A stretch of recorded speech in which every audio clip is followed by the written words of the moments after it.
শ্রীলঙ্কার বিপক্ষে মুস্তাফিজুর রহমানের দারুণ চমক। এলবিডব্লিউ এর ফাঁদে ফেলেন আসালাঙ্কাকে।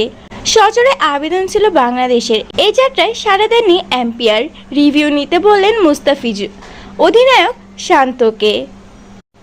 উইকেট কিপার লিটনের কথায় কেন যেন রিভিউ নেয়নি নাজমুল হাসান শান্ত, সেটাই একমাত্র দেখার বিষয়।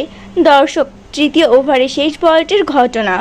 মুস্তাফিজুর রহমানের করা দুর্দান্ত ডেলিভারি ছিল। ব্যাটিংয়ে ছিলেন আশালঙ্কার, ব্যাটে বলের সংস্পর্শে ব্যর্থ হয়ে এলবিডব্লিউ এর ফাঁদে তিনি। খালি চোখে দেখা যাচ্ছিল আউট। সজোরে আবেদন। এম্পিয়ারের সিদ্ধান্ত ছিল নট আউট।